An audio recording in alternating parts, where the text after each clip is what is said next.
আগামীকাল ভাদ্র মাসের প্রথম দিন। ভাদ্র মাসের প্রথম দিন বেশ কয়েকটি নিয়ম যদি আপনি মেনে চলতে পারেন, আপনার সংসারে সুখ শান্তি বৃদ্ধি পাবে, আপনার সৌভাগ্য বৃদ্ধি পাবে এবং পুরো মাসটা কিন্তু আপনার জন্য অত্যন্ত শুভ হয়ে দাঁড়াবে। শুধু আপনার জন্য না, আপনার পরিবারের প্রতিটা ব্যক্তির জন্য। আপনারা এই ভাদ্র মাসের প্রথম দিন অর্থাৎ আগামীকাল পড়ছে বুধবার। এই বুধবার আপনারা কোন কোন কাজ করা থেকে বিরত থাকবেন, কোন কোন জিনিস খাওয়া থেকে এই প্রথম দিন বিরত থাকবেন? দুটি সবজি খাওয়া এবং দুটি খাদ্য খাওয়া অত্যন্ত অশুভ বলে মনে করা হয়। এই শুভ দিনে গোমাতাকে এবং কালো কুকুরকে কি খেতে দিলে জীবনের শুভ প্রভাব বৃদ্ধি পাবে?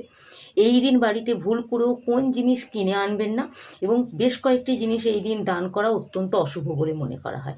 একটি টোটকা যদি আপনারা নিয়ম করে পালন করতে পারেন ভাদ্র মাসের প্রথম দিন, আপনার সংসারে সুখ শান্তির সাথে সাথে অর্থের দিকের উন্নতি অতিরিক্ত মাত্রায় বৃদ্ধি পাবে। ভাদ্র মাসের প্রথম দিন সন্ধ্যার সময় বাড়িতে ধুনো দেওয়ার সময় আপনারা ধুনোর মধ্যে কিছুটা পরিমাণ শুকনো নিম পাতা এবং 3টি বা 5টি ফলযুক্ত লবঙ্গ মিশিয়ে বাড়ির প্রতিটা কোনায় কোনায় ধুনো দিন, যা অত্যন্ত শুভ বলে মনে করা হয়।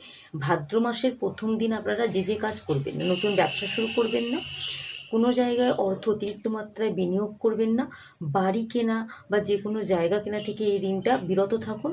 এই দিন আপনারা নতুন কোনো জায়গায় বাড়ি ভাড়া নেবেন না। আপনার যদি বাড়ি খালি পড়ে থাকে, এই দিন বাড়িতে ভাড়াটে রাখবেন না, অর্থাৎ নতুন করে ভাড়াটে বসানো থেকে বিরত থাকুন, যেগুলো অত্যন্ত অশুভ বলে মনে করা হয়।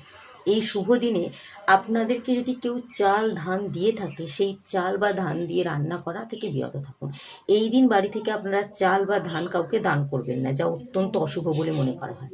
এই শুভ দিনে আপনারা ভুল করেও যে দুটি সবজি খাবেন না, তার মধ্যে পড়ছে বেগুন এবং পাতাযুক্ত শাক। তার সাথে গুড় মধু খাওয়াটা অত্যন্ত অশুভ বলে মনে করা হয়। তাই গুড় মধু এবং দই খাওয়া থেকে বিরত থাকুন। এই শুভ দিনে ভাদ্র মাসের প্রথম দিন আপনি যদি গোমাতাকে আপনার বাড়িতে তৈরি প্রথম রুটিটি খাওয়াতে পারেন, গমের সাথে কিছুটা পরিমাণ সবুজ ঘাস মিশিয়ে যদি খাওয়াতে পারেন, যা অত্যন্ত শুভ বলে মনে করা হয়। ভাদ্র মাসের প্রথম দিন কালো কুকুরকে যদি আপনারা সাদা ভাত খাওয়াতে পারেন কালো কুকুরকে, তাহলে কিন্তু ভৈরবদেব অত্যন্ত সন্তুষ্ট হন। শুধুমাত্র ভৈরবদেব না, মহাদেবের সাথে সাথে কিন্তু বড় বাবা অত্যন্ত সন্তুষ্ট হন। তাই ভাদ্র মাসের প্রথম দিন আপনারা গোমাতাকে এবং কালো কুকুরকে এই কয়েকটি জিনিস খাওয়াতে ভুলবেন না, যা আপনার জন্য আপনার পরিবারের জন্য অত্যন্ত শুভ হয়ে ধরা দেবে। এই দিন আপনারা আপনাদের বাড়ির আশেপাশে যদি পুকুর বা জলাশয় থাকে, যদি তাতে মাছ থাকে, সেই মাছেদেরকে আটার তৈরি গোল গোল করে আটা মেখে সেগুলোকে গোল করে সেগুলো যদি মাছেদের খাওয়াতে পারেন, অতিরিক্ত মাত্রায় আর্থিক উন্নতি বৃদ্ধি পায়, দুর্ভাগ্য কেটে যেতে বাধ্য। তার সাথে আপনারা একটি পাত্রে এই শুভ দিনে কিছুটা পরিমাণ চাল নেবেন, তাতে বিউলির ডাল, 5টি হলুদের গাঁট, তার সাথে একটি 1 টাকার কয়েন আপনার বাড়ির দক্ষিণ পূর্ব কোণ করে রেখে দিন। কিছুদিন পর, হতে পারে সেটা 1 মাস পর আপনারা বা 15 দিন পর, সেটাকে আপনার ওখান থেকে তুলে পাখিদেরকে খাইয়ে দিন সেই শস্য দানাগুলো। 1 টাকার কয়েনটা আপনারা আপনাদের ক্যাশ বাক্সে বা আপনারা আপনাদের পার্সে রাখতে পারেন, যা আর্থিক দিকের উন্নতি বৃদ্ধি করতে, আর্থিক সমস্যা কাটাতে অতিরিক্ত মাত্রায় সাহায্য করবে। লক্ষ্মী দেবী আপনার সংসারে বসবাস করবে, যা অত্যন্ত শুভ বলে মনে করা হয়। আপনারা এই শুভ দিনে যে সমস্ত জিনিস বাড়ি থেকে দান করা থেকে বিরত থাকবেন, তার মধ্যে পড়ছে চাল বা ধান। চাল ধান যেমন দান করবেন না, তার সাথে সর্ষের তেল, তিল দান করা থেকে বিরত থাকুন।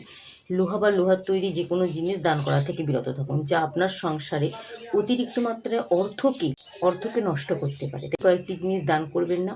বেশ কয়েকটি সবজি খাবেন না, যেমন ধরুন বেগুন বা পাতাযুক্ত সবজি।